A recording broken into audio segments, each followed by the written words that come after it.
네, 이번 섹션에서는 돌아가면서 우리나라 건국의 아버지는 누구인가 이 주제를 다방면으로 살펴볼 텐데요. 그 전에 앞서서 오늘 1776 연구소에서 오늘 부스 앞에서 우리나라 건국 아버지가 누구인가에 대한 투표를 진행했습니다. 우리 이 결과를 보면서 우리 한번 결과를 보도록 하겠습니다. 자, 보시면 당신의 최애 한국인 국부는 누구인가 했는데요. 정말 훌륭하신 분들이 많이 온 것 같습니다. 압도적인 1등으로 이승만 대통령께서 1등을 하셨고, 이제 어떤 분은 볼에도 하트표, 뽀뽀를 남겨주신 분이 계십니다. 자, 그럼 우리가 다양하게 이렇게 받았는데요. 한번 박수로 내가 생각하는 한국인의 국부 한번 평가를 한번 해보도록 하겠습니다. 즉석에서요. 나는 이분을 정말로 우리나라의 국부라고 생각한다 라고 하면 크게 박수를 해주시면 되고, 아니면 작게 하시거나 안 하셔도 되겠습니다. 자, 첫 번째부터 시작하도록 하겠습니다. 나는 이승만 대통령을 대한민국 국부라고 생각한다.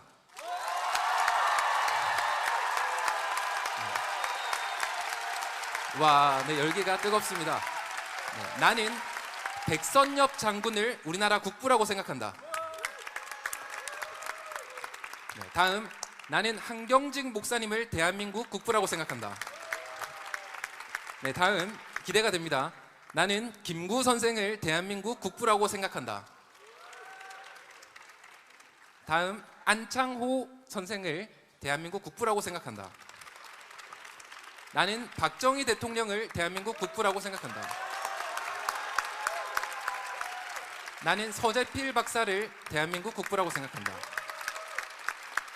나는 이상재 선생을 대한민국 국부라고 생각한다. 나는 윤치호 선생을 대한민국 국부라고 생각한다.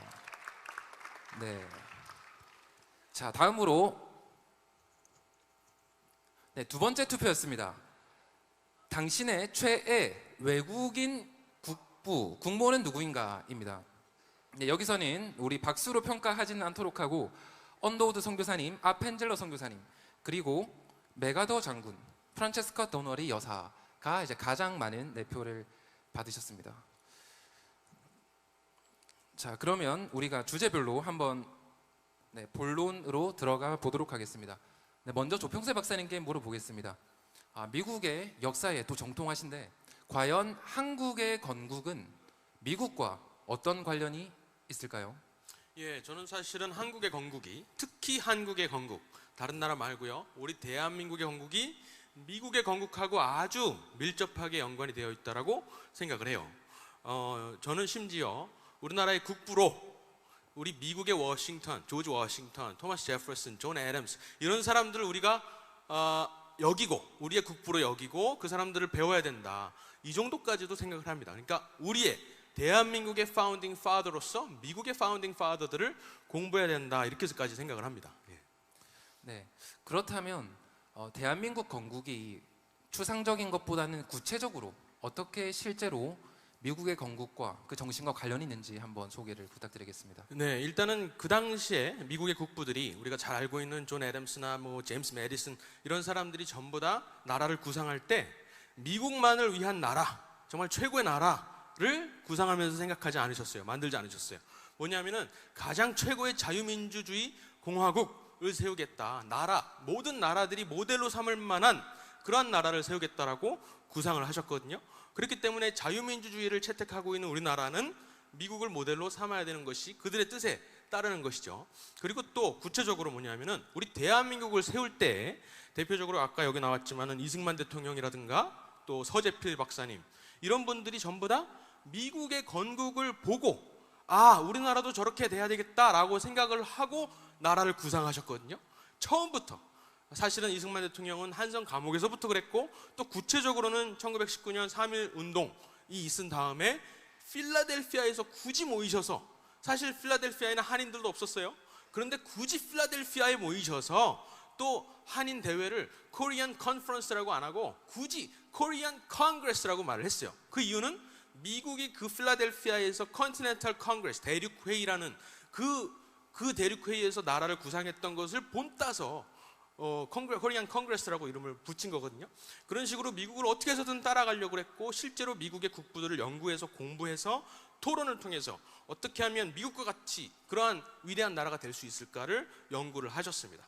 그리고 실제 그 자리에서 필라델피아에서 했던 제1차 한인 회의 코리안 컨그레스에서 나온 결의안이 10가지 포인트가 있어요. 결의안이.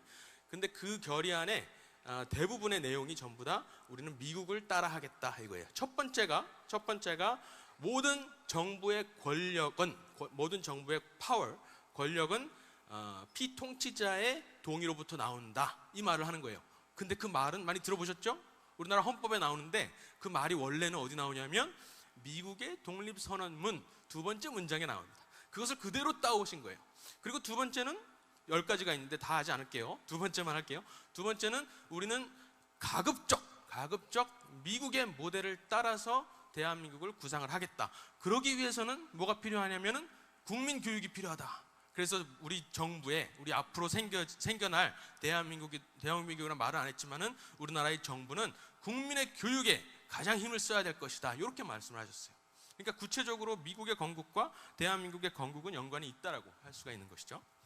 네네. 이렇게 듣고 보니까 정말로 대한민국의 건국을 논할 때 한편으로 미국의 건국을 떼어놓고 설명하기는 어려운 것 같습니다.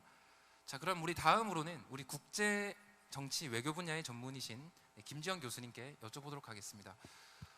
우리가 역사를 보면 수많은 나라가 건국을 하고 또 이제 국가의 흥망성쇠라는 게 있는 것 같습니다. 그런데 국가의 흥망성쇠에 있어서 건국의 아버지, 건국의 시작이 어떤 의미를 가지는지에 대해서 역사적으로 알려주시면 감사하겠습니다. 저는 그 해당 국가의 국부가 어떤 비전, 어떤 나라를 세우고 싶었는지, 그리고 그것을 이루어낼 수 있는 역량, 그것을 정말로 실천해낼 수 있는 그 실력을 가졌는지가 결국에 그 국가의 운명을 결정한다고 생각합니다. 그 국가의 운명이라는 것은 결국에 성공과 실패, 얼마나 잘 살고 번영하고 행복한지, 또 그 국가가 또 인류의 평화와 번영에 얼만큼 좋은 기여를 하는지, 또 후대들이 어떻게 사는지 모든 면에서 절대적인 영향을 끼친다고 늘 생각합니다. 네, 그렇다고 하면 우리가 지금 보면 건국의 아버지, 건국의 정신에 따라서 흥한 나라도 있고 잘된 나라도 있고 실패한 나라도 있을 것 같습니다. 그 사례에 대해서 또 말씀해 주시면 감사하겠습니다. 가장 극단적인 예가 이 한반도 아닐까 생각합니다. 이승만 키즈, 우리 너무 행복하고 자유롭고 번영하게 살고 있고, 김일성의 키즈들, 지금 수잔 솔티 여사 말씀해 주신 대로 이 얼마나 행복할 수 있는 이 시대에 아직도 아사다가 나오는 비극적인, 또 인권이 가장 유린되는 우상숭배 전체주의 체제 하에서 살고 있는지를 생각하면 가장 극명한 예라고 생각합니다. 몇 가지 사례를 들자면은 저는 성공한 나라로 대표적으로 미국과 대한민국, 이스라엘 얘기하고 싶습니다. 미국은 아까 박사님 말씀해 주신 대로 세상의 모든 나라들이 왕이 있는 시대에 정말 엄청난 정치적 실험을 한 거 아니겠습니까? 왕이 없는 자유인의 공화국을 만들겠다고 해서 시민의 자유를 극대화하든 국가의 권력을 최대한 자제하든 그런 나라를 정말 실험적으로 만들었고, 그 나라가 인류사에 기여한 역할이 얼마나 큰지는 우리나라, 특히 자유인의 공화국들을 보면 알 수 있다고 생각합니다. 대한민국의 경우는 정말 이 땅은 고려는 귀족의 나라, 조선은 사대부의 나라, 그 다음에 일제시대에 거쳐서 자유라고는 한 번도 경험해보지 못한 이 땅에서 공산주의의 팽창에 맞서서 이승만 대통령께서 1948년 자유인의 공화국을 만드셨고, 지금 우리가 누리는 자유와 번영은 그 열매라고 생각합니다. 이스라엘 역시 마찬가지 아닙니까? 수천 년 동안 디아스포라로 살던 그들이 그 만만치 않은 이슬람 세계에서 그 나라를 건국해서 나라 자체가 스타트업이고, 스타트업의 역사를 밟아오면서 지금까지 역내 유일한 민주주의 국가로 성공하고 있는 것을 보면은 그 국부들의 역량과 실력, 비전이 얼마나 대단한지 생각할 수 있고, 그분들은 아까 목사님 말씀하신 대로 모든 사람이 자유를 누리지 못하는 것을 불편하게 생각했었던 아주 지혜롭고 신앙과 영성을 고루 갖춘 겸손한 훌륭하신 분들이었다고 생각합니다. 그에 반해서 북한과 중국, 저는 쿠바, 인도 얘기하고 싶습니다. 중국 여러분, 마오쩌둥 여전히 천안문 광장에 그의 사진이 붙어 있으나 그 나라는 6천만 명의 희생, 공산주의 실험 가운데서 희생을 하고 지금까지 국민을 억압하고 주변국의 무서운 세계 평화를 위협하는 아주 무서운 나라로 지금까지 있습니다. 북한 역시 마찬가지 아닙니까? 자신들을 억압하는 그 체제를 숭배하면서 살 수밖에 없는 너무나도 슬픈 역사, 그것도 근대화와 문맹 택치를 거친 나라가 이런 역사를 살고 있는 것은 너무나도 비참하다고 생각합니다. 역사에 이풀한 없지만 중국이 또 다른 국부를 가졌다면은 최소한 타이완만한 중국이 있거나 아니면 이 세상에 미국 같은 나라가 2번 있을 뻔했는데 얼마나 많은 사람이 평화롭고 행복하게 살았을지 생각합니다. 북한 역시 마찬가지입니다. 2,300만 북한 주민들이 우리처럼 자유롭고 번영하게 산다면은 그들이 행복할 뿐만 아니라 얼마나 이 한반도가 이 핵미사일과 분단과 이념의 코스트 없이 행복하게 살고 있을지 생각하면 너무나도 국부의 역량과 실력, 비전 너무 중요하다고 생각합니다. 네. 교수님의 말씀을 듣고 보니까 정말 이 시대 속에서도 우리가 대한민국에 살고 있다는 것, 이것이 얼마나 축복되고 감사한 일인가 이것을 느끼고 또 참 우리가 또 해야 될 일들이 많구나 이런 생각이 또 드는 것 같습니다. 네, 다음으로는 강성민 목사님, 우리나라의 국부는 누구라고 생각하십니까? 예, 사실 제가 여기 섭외 받을 때 안동에 있었어요.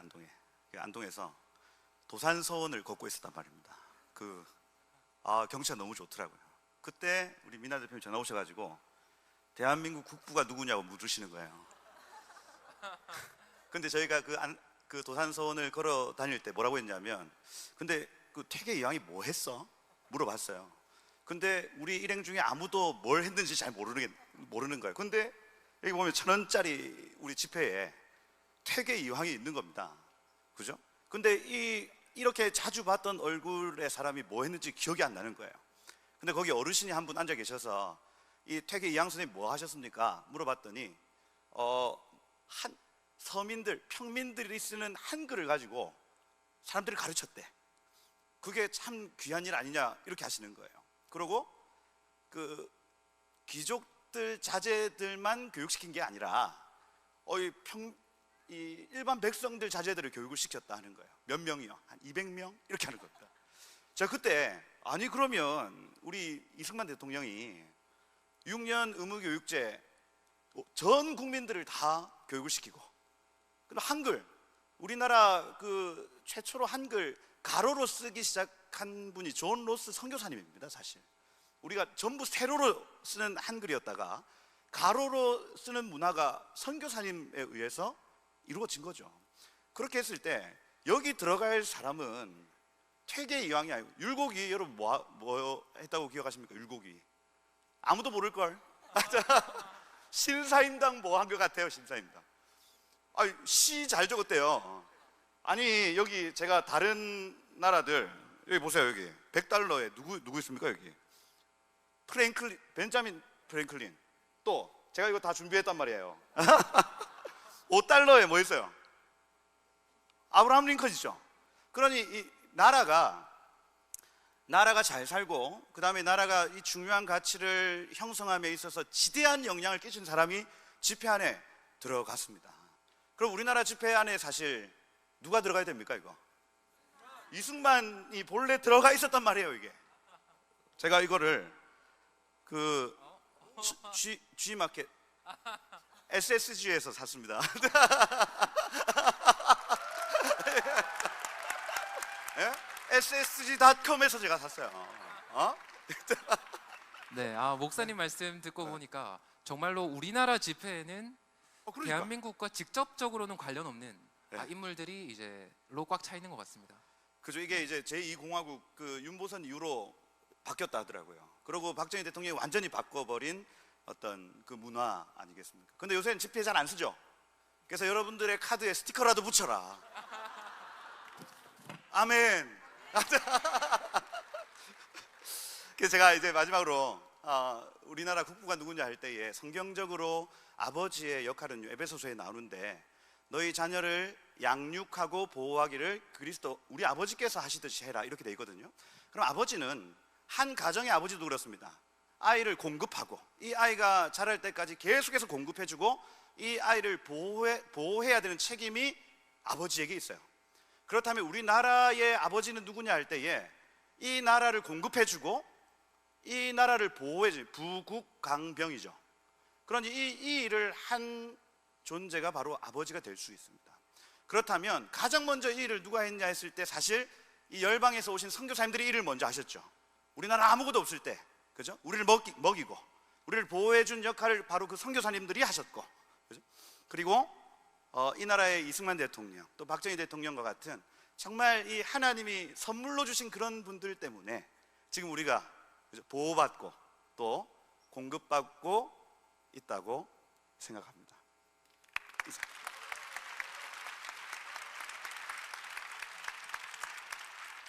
네, 감사합니다, 목사님.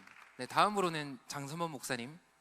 우리나라의 건국의 아버지인가, 이게 정말로 뜨거운 논쟁 속에 있는 것 같습니다. 네, 목사님의 또 의견을 말씀해 주시면 감사하겠습니다.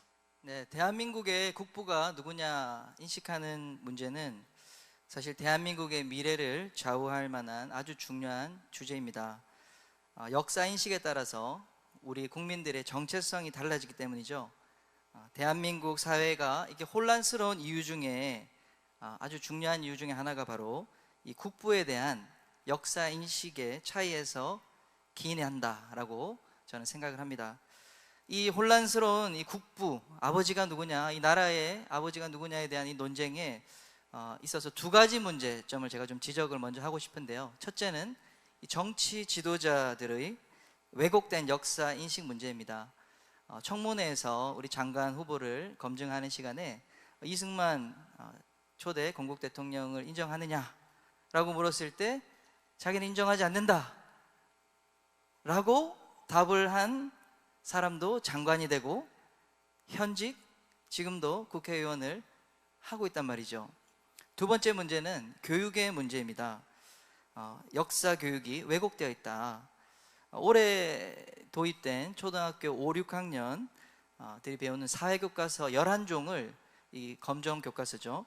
다 보니까 이승만 대통령에 대해서 긍정적으로 서술된 것이 하나도 없습니다. 모두 부정적인 측면만 부각해서 뭐 독재 정치다, 부정선거다, 뭐 이런 부분만 이제 교육을 하고 있고요. 중등, 고등 역사 교육도 차이가 없다. 이런 상황에서는 우리 아이들이 이런 왜곡된 역사를 배우기 때문에 우리나라의 이 국부에 대한 이 논쟁이, 혼란스러움이 지금 계속될 수밖에 없는 상황이다, 이렇게 말씀드립니다. 자, 그렇다면 다시 한번 정리해서 목사님께서 우리 대한민국의 국부는 누구신지 한번 정리해 주시면 다시 한번 감사하겠습니다. 우리 대한민국은 1948년 5월 31일에 국민의 대표자 198명이 모여서 나라의 최초 재헌국회를 열었죠. 이를 통해서 새로운 국가의 가치 시스템인 헌법을 제정했습니다. 그리고 8월 15일에 국가의 심장과도 같은 정부를 수립하게 되었습니다. 대한민국은 이제 명실상부 국제사회에서 인정받는 독립국가가 된 것이죠. 이때 이 모든 나라가 건국되는 과정에 우리 이승만은 탁월한 지도력을 발휘했습니다. 세 가지인데요. 첫째는 이승만이 초대 국회 임시의장으로 추대돼서 헌법을 제정하고 그리고 그 제정함을 통해서 나라를 잉태했다, 이렇게 말씀드리고 싶고요. 두 번째로 또 초대 대통령으로 선출돼서 이 대한민국을 실제로 세상 가운데, 국제사회 가운데 출산시켰다. 셋째로 갓 태어난 대한민국을 12년 동안이나 헌신적으로 돌보고 양육해 주셨다라는 것입니다. 이승만은 그런 의미에서 진정한 대한민국, 또 우리나라의 아버지라고 생각합니다. 네, 잉태하고 출산하고 또 그 유아 시기를 키우기까지 하셨다. 이러면 정말로 우리나라 건국의 아버지라고 불리기에 손색이 없는 그런 분인 것 같습니다. 정말 우리가 어쩌면 오늘 아주 역사적인 순간에 지금 함께하고 있는데요. 우리 마지막으로 이 세션을 마무리하면서 정말로 오늘 이 자리에 함께해 주시는 분들에게 하시고 싶은 한 말씀을 돌아가면서 한마디씩 해주시면 감사하겠습니다. 먼저 조평세 박사님 부탁드리겠습니다. 저는 미국의 유명한 현대 보수주의를 만드신 분이죠. 누구냐면은 러셀 커크라는 유명한 학자가 한 말을 전달을 드릴게요. 우리는 어제 갓 태어난 것이 아닙니다. We are not born yesterday. 어제 태어나지 않았어요.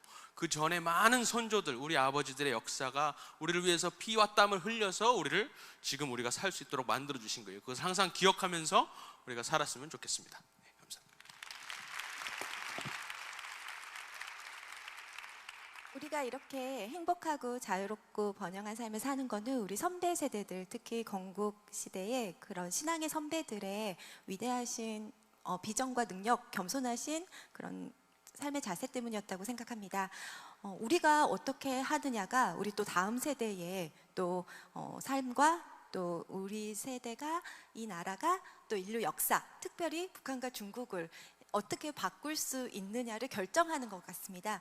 그런 무한한 축복을 타고난 우리가 또 세계를 축복하고 또 자유와 번영을 확장하는 역할을 감당하도록 여러분 잘해주시고 사랑하고 축복합니다. 예, 제가 원고대로 안 해가지고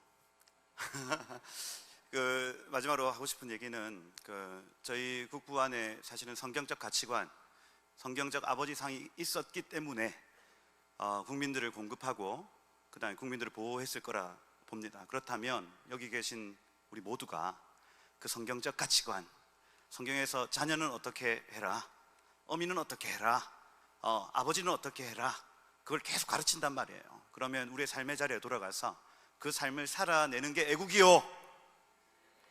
아멘. 그렇게 삶의 자리에서 치열하게 애국하시다가, 그죠? 정말 이 나라가 하나님의 나라 되는 거 우리 같이 봤으면 좋겠어요. 감사합니다. 네, 이제 시간 관계상 좀 잘렸는데 제가 이제 새 아이를 키우는 이제 아빠입니다. 그래서 어떤 아버지가 참 좋은 아버지일까 이제 이런 생각을 했었는데 우리 이승만 대통령이 그냥 아버지가 아니라 정말 훌륭한 아버지시라는 것, 그 훌륭한 아버지를 라고 생각하는 가장 중요한 이유는 우리 대한민국이 이 독립 정신을 가지고 스스로 자립하여 남에게 의존하지 않고 독립해서 살아갈 마음, 이 독립 정신을 우리 각 국민들에게 심어줄 수 있도록 제도와 시스템을 만들어 주셨다는 것입니다. 그것이 첫째는 자유민주주의 정치 제도고, 두 번째는 자유시장 경제 제도고, 셋째는 한미동맹 외교 안보 시스템이다.